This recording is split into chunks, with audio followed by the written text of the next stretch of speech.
नमस्कार मित्रों, मैं हूं डॉक्टर हरिनिवास। चैनल का नाम है संस्कृत साहित्य एवं संस्कृति। महाभारत का युद्ध चल रहा है, 10वां दिन। पितामह भीष्म ने पांडवों से यह कहा, युधिष्ठिर को बुला करके स्पष्ट रूप से कहा कि अब मैं अपने इस शरीर से थक गया हूं, मुझे इसमें से मुक्ति दिलाओ। जल्दी से सब मिलकर के मेरे ऊपर आक्रमण करो और मेरे प्राणों को ले लो। जैसे ही धृष्टद्युम्न वगैरह ने यह बात सुनी है, सभी एक साथ आक्रमण कर देते हैं। लेकिन दुर्योधन ने, दुशासन को, गुरु द्रोणाचार्य ने अपने पुत्र अश्वत्थामा को जो जवाबदारी दी थी पितामह की रक्षा करने की, और बहुत सारे योद्धा वहां पे विद्यमान थे, जैसे ही सारे पांडव एक साथ पितामह के ऊपर आक्रमण करते हैं, सभी कौरव पक्ष के योद्धा भी उनके सामने युद्ध में तत्पर हो जाते हैं। यानी उनके द्वारा किया गया आक्रमण पितामह तक पहुंचे ही नहीं, इसकी पूरी पूरी तैयारी रखी गई है। फिर से एक बार द्वंद्व युद्ध शुरू होता है। शिखंडी को आगे रख के अर्जुन पितामह भीष्म के ऊपर आक्रमण करने चले हैं, लेकिन उसको रोकने के लिए जो वहां युद्ध शुरू हुआ है, तस्मिन अति महाभीमे सेनयोर वही पराक्रमे, दोनों सेनाएं अपना अपना पराक्रम दिखाने में लगी हैं। संप्रधावत स्वनिकेशु मेदिनी समकंपत, दोनों सेनाएं इतनी तीव्रता के साथ एक दूसरे के सामने भिड़ी जा रही हैं। महर्षि वेदव्यास लिखते हैं, जैसे पृथ्वी कांपने लग गई, इस प्रकार की स्थिति हुई है। इस समय दोनों पक्ष के योद्धा एक दूसरे के ऊपर इस प्रकार से टूट के पड़ रहे हैं जैसे पितामह भीष्म नहीं, ये कोई मांस का टुकड़ा हो, और ये दोनों पक्ष नहीं पर बाज पक्षी हो, जो किसी भी तरीके से उस मांस के टुकड़े को अपने अधिकार में लेना चाहते हैं। अभिमन्यु का आपके पुत्र दुर्योधन के साथ सामना होता है। वो परम शक्ति का प्रयोग करता है, लेकिन दुर्योधन उसकी शक्ति को विफल बना देते हैं। इधर पौरव राज का युद्ध जो है धृष्टकेतु के साथ शुरू हुआ है। दोनों बलशाली योद्धा हैं, दोनों परम पराक्रमी हैं, दोनों के बीच का युद्ध पराकाष्ठा पे पहुंचता है। दोनों एक दूसरे के घोड़ों को मार देते हैं, सारथी को मार देते हैं, रथ को तोड़ देते हैं, ध्वज को काट देते हैं, पताका का टुकड़ा टुकड़ा कर देते हैं। और फिर जब उनके पास कुछ नहीं रहता है तो अपनी अपनी तलवार और ढाल लेकर के एक दूसरे के सामने कूद पड़ते हैं। दोनों के बीच में कठोर युद्ध चल रहा है। मंडलानी विचित्राणी गत प्रत्यागतानी जा, कभी गोल घूम रहे हैं, कभी एक दूसरे को तलवार चलाते चलाते एक दूसरे को पीछे तक लिए जाता है, कभी उधर से वो तलवारबाजी करते करते आता है और ये पीछे हटता चला जाता है। दाव पेच सब कुछ चल रहा है। तभी वहां आपके पुत्र जयद्रथ आकर के और पौरव को अपने रथ पे चढ़ा लेते हैं। इधर सहदेव माद्री पुत्र जो हैं वो आकर के धृष्टकेतु को अपने रथ पे चढ़ा लेते हैं। यहां पे आज के इस युद्ध में महर्षि वेदव्यास कहीं पे भी ये नहीं बताते हैं कि ये जीत गया और ये हार गया। आज जीत हार का युद्ध नहीं है। आज तो पितामह भीष्म के लिए युद्ध हो रहा है। कुछ लोग उनको बचाने का प्रयत्न कर रहे हैं और कुछ लोग उनको मारने का प्रयत्न कर रहे हैं। ऐसे में सुभद्रा नंदन का युद्ध बृहद्बल के साथ फिर से शुरू हो जाता है। अभिमन्यु बृहद्बल के धनुष को काट देते हैं, तो नया धनुष लेकर के बृहद्बल जो है अभिमन्यु के ऊपर आक्रमण करते हैं। इधर भीमसेन पूरी गज सेना के बीच में घुस गए हैं। उनको बड़ा मजा आता है हाथियों की सेना के बीच में, और वहां भयंकर युद्ध चल रहा है। धृष्टद्युम्न जो है वो द्रोणाचार्य के सामने पड़ गए हैं। अब वास्तव में तो जैसे शिखंडी पितामह भीष्म को मारना चाहते हैं, इसी प्रकार से धृष्टद्युम्न का जन्म द्रोणाचार्य को मारने के लिए हुआ है। लेकिन विडंबना यह है कि जैसे शिखंडी के बाणों की असर पितामह भीष्म के ऊपर नहीं होती है, इसी प्रकार से धृष्टद्युम्न शस्त्र विद्या में द्रोणाचार्य के शिष्य हैं, लेकिन द्रोणाचार्य के समकक्ष कहीं नहीं ठहरते हैं। द्रोणाचार्य तुरंत उनके धनुष को काट देते हैं।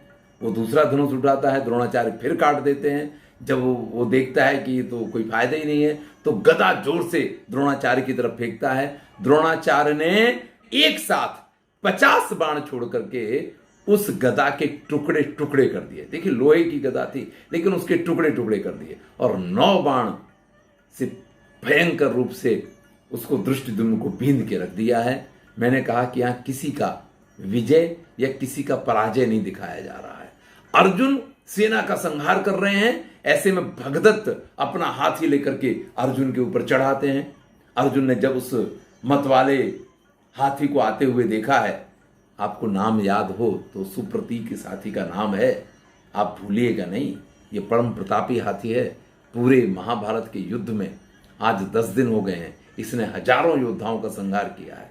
अर्जुन ऐसे में अपने तीव्र बाण चला करके उस हाथी की गति को रोकते हैं। इधर अर्जुन भगदत्त के हाथी को रोकते हैं, भगदत्त के वेग को रोकते हैं और शिखंडी से कहते हैं पितामह के ऊपर आक्रमण करो, पितामह के ऊपर आक्रमण करो। जैसे ही भगदत्त ने सुना वैसे ही भगदत्त अर्जुन को छोड़ करके और पितामह की रक्षा के लिए उधर आगे बढ़ जाते हैं। शिखंडी को आगे करके अर्जुन फिर से पितामह के ऊपर आक्रमण करते हैं। इधर कोई योद्धा, ये जितने द्रोणाचार्य वगैरह वहां विद्यमान हैं, वो पास में ना आ पाए, इसलिए अर्जुन बार बार दिव्यास्त्रों का प्रयोग करते हैं। इधर पितामह भीष्म को भी अर्जुन के उस पराक्रम को देख करके अत्यंत क्रोध आ गया है। तथा जज्वाल भीष्मोपि दिव्यान अस्त्राण उदीरेन, और फिर उन्होंने भी दिव्यास्त्रों का प्रयोग किया है। इन दिव्यास्त्रों के प्रताप से निर्मनुष्यान रथान राजन गजान चास्य संयोगी, आपको जहां दिखाई देता है घोड़े तो खाली दौड़ रहे हैं क्योंकि उनके ऊपर के योद्धा मर चुके हैं, रथ हैं तो वो खाली हैं, सारथी भी मर गया है, महारथी भी मर गया है, रथ ऐसे ही भागता चला जा रहा है, हाथियों की अंबारी खाली है क्योंकि वहां पे भी उसके ऊपर योद्धा मरा पड़ा हुआ है, महाबत भी उसके ऊपर नहीं है, हाथी भाग रहे हैं। चारों तरफ पितामह भीष्म के इस पराक्रम के कारण हाहाकार मच गया है।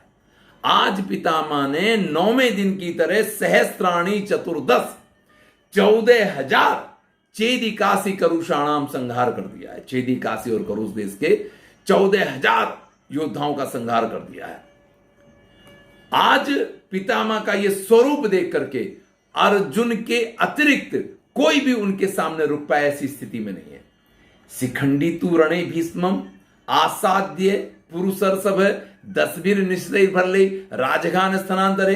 ऐसे में शिखंडी फिर जैसे तैसे करके पितामह भीष्म के सम्मुख पहुंच जाते हैं। मैंने पहले भी आपसे कहा कि शिखंडी लगातार अर्जुन के कहने से पितामह के ऊपर आक्रमण कर रहे हैं, लेकिन पितामह को चूंकि उनके साथ युद्ध ही नहीं करना है, सारथी को सूचना देते हैं भैया इस तरफ ले लो रथ, रथ दूसरी तरफ घूम जाता है। अब दूसरी तरफ घूम गया, वो सेना का संहार करने लग गए हैं। अब उस पूरी सेना के बीच में से शिखंडी को फिर उनके सामने पहुंचना है, यहां पीछे से बाण चलाए नहीं जाते हैं। तो शिखंडी जैसे तैसे करके पितामह के सामने पहुंचते हैं, तब तक पितामह रथ को फिर घुमा देते हैं। यहां शिखंडी फिर पितामह के पास पहुंचा है और उसने 10 बाण जो है पितामह की छाती में मारे हैं। स्त्रीत्वम तस्य स्मरण राजन सर्वलोकस्य पश्यता, सब लोग देख रहे हैं। अभी तक ऐसा कभी नहीं हुआ कि किसी ने पितामह की छाती में बाण मार दिए हों और पितामह ने उसका जवाब ना दिया हो, लेकिन उसको तो स्त्री मानते हैं, उसके साथ तो युद्ध नहीं करेंगे, उन्होंने कह ही दिया है, इसलिए वो एक भी बाण नहीं छोड़ते हैं। सब लोग देख रहे हैं कि शिखंडी उनके ऊपर आक्रमण कर रहा है, लेकिन वो बाण नहीं छोड़ रहे हैं। अर्जुन शिखंडी से कहता है इस युधिष्ठिर की संपूर्ण सेना में किसी के अंदर यह पराक्रम नहीं है जो पितामह भीष्म को मार पाए। शिखंडी जैसे अर्जुन की बात सुनता है और तीव्र गति से बाणों का प्रहार करता है, लेकिन पितामह अचिंतयित्वा तान बाणान पिता देवव्रता तव। संजय कह रहे हैं कि आपके पिता देवव्रत उन बाणों की चिंता ही नहीं करते हैं, वो सिर्फ अर्जुन जो युद्ध कर रहे हैं, अर्जुन जो पराक्रम दिखा रहे हैं, अर्जुन को रोकने की कोशिश करते रहते हैं। शिखंडी की तरफ कोई ध्यान नहीं है। तथैव पांडवा राजन सैन्येन महदावृता भीष्मं संच्छादयामासु मेघा इव दिवाकरा। लेकिन तभी वो अवसर आ गया कि सभी पांडवों ने इकट्ठा होकर के पितामह भीष्म को चारों तरफ से घेर लिया है। इस समय आपके पुत्र दुशासन ने अप्रतिम पराक्रम का प्रदर्शन किया, क्योंकि सारे पांडव एक तरफ थे और आपका पुत्र दुशासन अकेले युधिष्ठिर, भीम, नकुल, सहदेव और अर्जुन इन सब के साथ युद्ध कर रहा था। अंगरक्षक के तौर पे दुशासन को दुर्योधन ने यह काम सौंपा है। आज दुशासन का दिन है, मैंने पहले ही कहा था। शिखंडी बाण छोड़ रहे हैं। नचस्मति रुजह चक्रु पितुर तव जनेश्वरा। लेकिन हे महाराज, आपके पिता यानी पितामह भीष्म के शरीर पे शिखंडी के उन बाणों से एक घाव तक नहीं हो रहा है। उष्णार्तो ही नरो यद्दत जलधारा प्रतीक्षति। जैसे किसी व्यक्ति को बहुत गर्मी लग गई हो ना, और वो जल की धारा की प्रतीक्षा करता है कि भाई पानी की बूंदें अगर उसके ऊपर आके पड़े तो उसको थोड़ी ठंडक मिल जाए। इस समय पितामह के ऊपर शिखंडी के द्वारा छोड़े गए बाण बिल्कुल इसी प्रकार से। जब अर्जुन ने यह देखा कि मुझे तो बार बार ये सारे योद्धा अटका लेते हैं और शिखंडी जितने भी बाण छोड़ते हैं उनका इनके ऊपर कोई असर नहीं होता है, तो सभी योद्धाओं को रोकने के लिए कि थोड़ी देर के लिए ऐसा अवसर मिलना चाहिए कि शिखंडी पितामह के ऊपर आक्रमण कर रहे हों और अर्जुन शिखंडी के पीछे रह करके पितामह को अपने बाणों से बींध पाए। लेकिन सारे जो वहां उपस्थित योद्धा हैं वो ये काम करने नहीं दे रहे हैं। तब अर्जुन एक निर्णय करते हैं और वो दिव्यास्त्र का प्रयोग करते हैं, और उस दिव्यास्त्र के प्रयोग के कारण तस्य बाण सहस्त्राणी सृजतो दृढ़ धन्विना, उसके एक ही बाण में से हजारों बाण निकलते हैं और उन बाणों के लगने से सात ध्वजा रथिना पेतुर है आरोहा है ऐसा।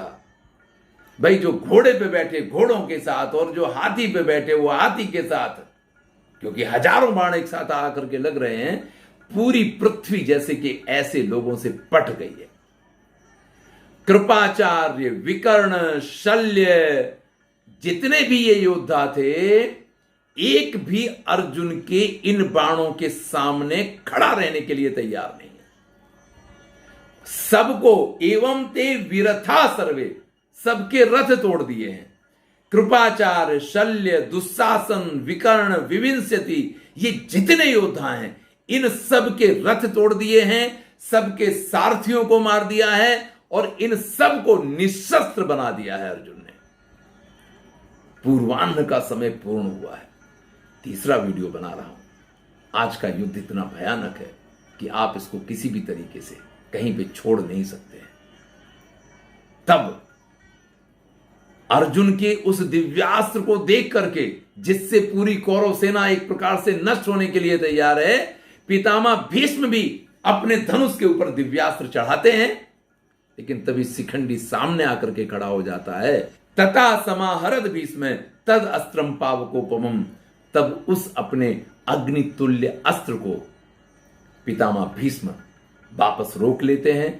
पितामह भीष्म भी यहां पे बुझता दीपक जैसे बहुत तीव्रता के साथ जलता है, अपने पराक्रम का प्रदर्शन कर रहे हैं। और इस पराक्रम में उन्होंने विराट के छोटे भाई शतानीक को मार दिया है।